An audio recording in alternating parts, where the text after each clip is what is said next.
Ji let's start. ये इस chapter में चैप्टर 6 में हमारा जो है इन्वर्स डिमांड फंक्शन रह गया था। बाकी ग्रॉस सब्स्टिट्यूट्स और ग्रॉस कॉम्प्लीमेंट्स की भी डेफिनेशंस मैंने आप लोगों को बतानी है, बट आफ्टर एक्सप्लेनेशन ऑफ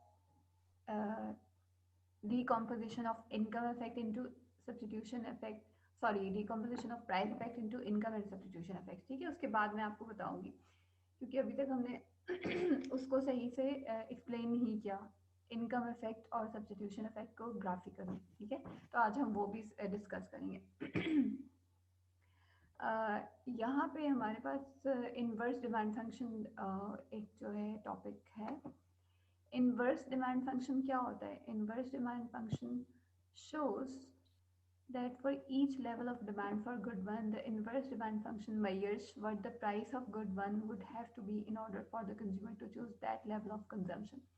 ये इनवर्स डिमांड फंक्शन बिल्कुल मतलब उसी तरह से होता है, सिर्फ वे ऑफ रिप्रेजेंटेशन डिफरेंट होता है। जैसे आपका ऑर्डिनरी डिमांड फंक्शन होता है ना, ऑर्डिनरी डिमांड फंक्शन आपको क्या बताता है कि डिफरेंट प्राइसेस के ऊपर कंज्यूमर जो है वो डिफरेंट क्वांटिटीज गुड की जो है वो परचेज करता है। यहाँ पे क्या है, वो भी यही चीज़ है, बट सिर्फ वे ऑफ रिप्रेजेंटेशन डिफरेंट है। ठीक है, यहाँ क्या है, इनवर्स डिमांड फंक्शन में for each level of demand for good one what the price of good one would have to be in order for the consumer to choose that level of consumption। जिस level of consumption को consumer को choose करना है, जिसको purchase करना है, उस level of consumption के ऊपर प्राइस क्या होनी चाहिए। ठीक है, हम यहाँ पे ये मैयर करते हैं, मतलब इन्वर्स का क्या मतलब, वहाँ तो हम ये देखते हैं ना कि किस प्राइस पे क्या क्वांटिटी है। एक मिनट, एक्सक्यूज मी, एक मिनट।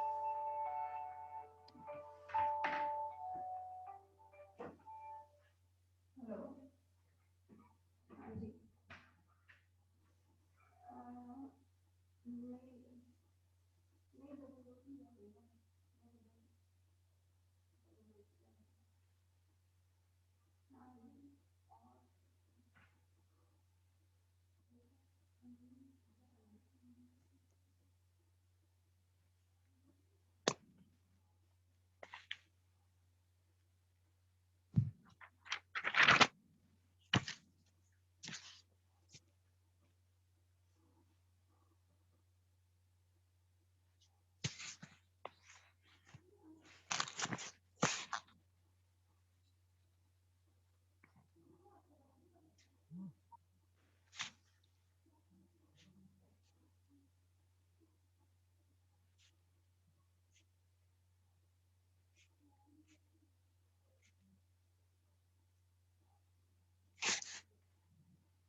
जी। तो ये इन्वर्स डिमांड फंक्शन जो है सिर्फ आपको ये एक्सप्लेन करता है कि ये नहीं, आप उसको एक तरह से जो ऑर्डिनरी डिमांड कर्व है आप उसको इन्वर्स कर दें। ठीक है, इन्वर्स किस तरह से होगा, वहाँ तो हम ये कहते हैं ना कि एक डिफरेंट प्राइसेस के ऊपर कितनी क्वांटिटी जो है वो कंज्यूमर चूज कर रहा है। लेकिन यहाँ क्या है, यहाँ ये है कि किस जो जो level of consumption consumer consume कर रहा है उसके ऊपर क्या प्राइस होनी चाहिए। ठीक है, तो इस डायग्राम में यहाँ जो आपको डायग्राम शो की हुई है, ये इनवर्स डिमांड फंक्शन आपको शो किया हुआ है विच इज डाउनवर्ड स्लोपिंग। ठीक, इनवर्स डिमांड फंक्शन आप देख सकते हैं वहाँ यहाँ पे हमारे पास P1 X1 से शो किया हुआ है, यानी P1 depends upon X1। Ordinary demand function में हम क्या करते हैं, x1 depends upon p1, x1 depend करता है ना कि क्या प्राइस होगी। ठीक है, यानी किस प्राइस के ऊपर वो कितनी क्वांटिटी ले रहा है, यानी quantity of good one depends upon price. Where as in case of inverse demand function p1 depends upon x1। ठीक है, In this case, we view the demand curve as measuring price as a function of quantity. तो ये आपका inverse demand function होता है, ठीक है। और इन्वर्स डिमांड फंक्शन को हम डिफरेंट वे में, अच्छा ये इस डायग्राम में आप लोग देख सकते हैं कि ये हमारे पास इन्वर्स डिमांड, अच्छा हमने जिस तरह से cognitive demand for good one हमने स्टडी की थी, हमारे पास क्या थी equation, x1 is equal to am over p1। Ma'am please आप एक बार उसका हेडिंग दिखाएं कि हम कौन सा टॉपिक पढ़ रहे हैं। ओके, इन्वर्स डिमांड फंक्शन हमारे पास है, पेज नंबर 115 है, ठीक है। आपका चैप्टर नंबर 6 है, इन्वर्स डिमांड फंक्शन, ठीक है, पेज नंबर 115 है। इन्वर्स डिमांड फंक्शन सिर्फ आपको जो है ये क्या शो करता है कि एक जो क्वांटिटी या लेवल ऑफ कंजम्पशन है उसके ऊपर कंज्यूमर जो ले रहा है, जो चूज कर रहा है, उसके ऊपर प्राइस क्या होनी चाहिए, ठीक है। And we view demand function measuring price as a function of quantity, ठीक है। whereas ordinary डिमांड कर्व में हम क्या पढ़ते हैं, quantity as a function of price, ठीक है। तो ये है यहाँ पे यहाँ अब आप लोग देख सकते हैं कि for example Cobb Douglas demand हमारे पास x1 is equal to am over p1 थी, ठीक है। तो इसका इन्वर्स डिमांड फंक्शन हमारे पास क्या हो जाएगा, p1 is equal to am over x1, सिर्फ ये इसका आपने इन्वर्स कर दिया, ठीक है। यहाँ पे क्या है, good quantity of good one depends upon price, where as inverse demand function में क्या है, प्राइस डिपेंड्स अपॉन क्वांटिटी, ठीक है। तो ये आपका डायरेक्ट डिमांड फंक्शन है और ये आपका इन्वर्स डिमांड फंक्शन है। Inverse demand function has useful economic interpretation. अच्छा अब देखिए ये हमने देखा है ना कि MRS हमारे पास किसके इक्वल होता है, MRS is equal to the price ratio of the two goods. It means that at optimal level of demand for good one you must have P1 is equal to P2 MRS। हम इसको इस वे में भी लिख सकते हैं ना, in terms of price of good one. अगर हम इसको इस फॉर्म में लिख दें, ठीक है, P1 की फॉर्म में लिख दें, तो ऑब्वियसली ये इससे मल्टीप्लाई हो जाएगा, तो आपके पास P1 is equal to P2 into MRS आ जाएगा। ये इक्वेशन 6.4 हमारे पास आ गई। अब at the optimal level of demand for good one the price of good one is proportional to the absolute value of MRS between good one and good two, ठीक है। तो अब आप देख सकते हैं कि हमारे पास ऑप्टिमल लेवल पे ये सिचुएशन होती है ना कि आपके पास MRS जो है वो प्राइस रेशियोज के इक्वल होता है, ठीक है, जहाँ पे बजट लाइन जो है that is tangent to the indifference curve, ठीक है, ये उसको सेटिस्फाई करिए ना। तो ये अब यहाँ पे इन्वर्स डिमांड फंक्शन में आपके पास क्या है कि at the optimal level of demand for good one the price of good one is proportional to the absolute value of MRS, ठीक है, price of good one is proportional to the absolute value of MRS। ये यहाँ पे आपको explain किया हुआ है। अच्छा अब हम यहाँ सपोज कर लेते हैं कि गुड टू की प्राइस जो है वो 1 के इक्वल है, 1 रुपीज़ है, ठीक है।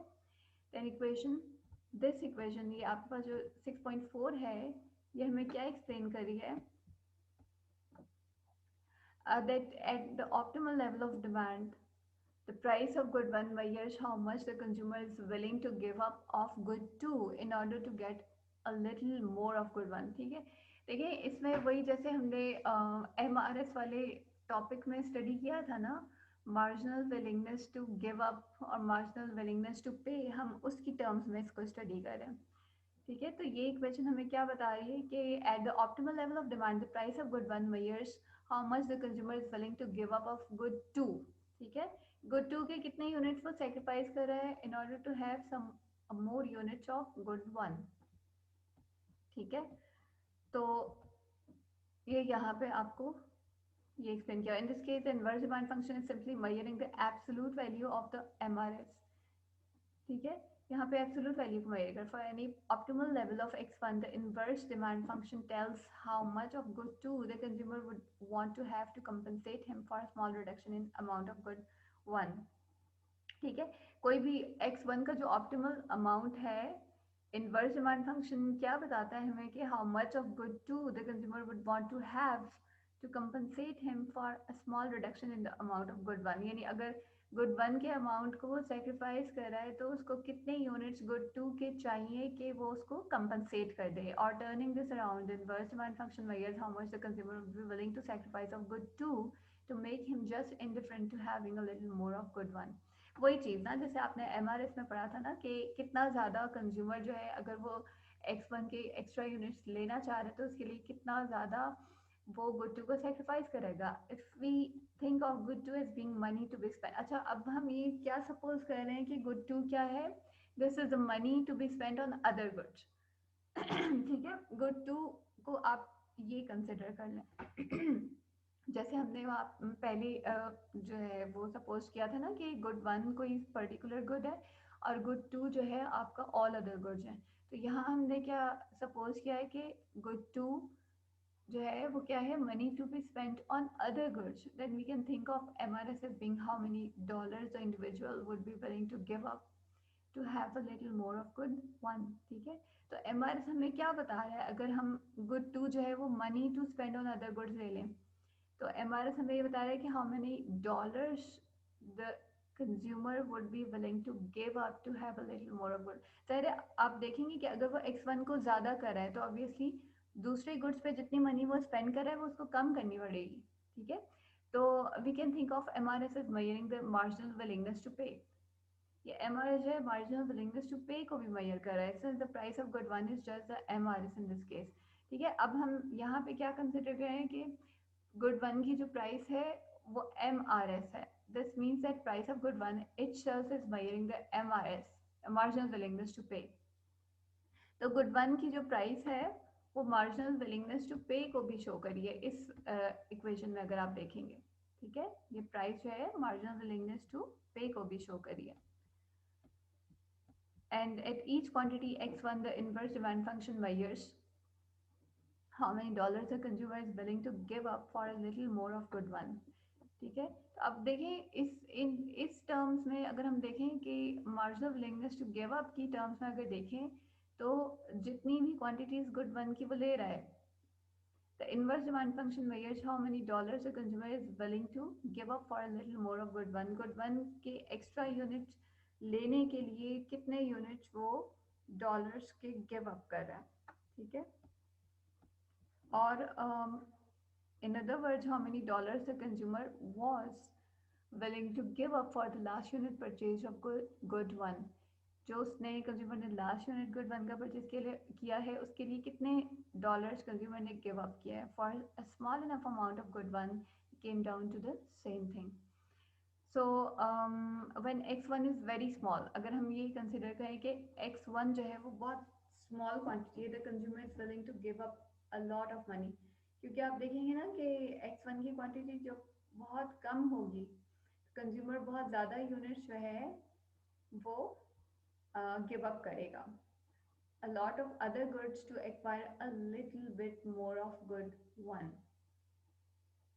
So as X1 is larger, the consumer is willing to give up less money. ठीक है, आप लोग देख सकते हैं ना कि ये जब गुड वन की क्वांटिटी कम है, ठीक है, ये सिर्फ आपको क्या बता रहा है? जब गुड वन X1 कम है, ठीक है, सपोज इस लेवल पर होगा तो आप देखिए consumer is willing to give up a lot of money.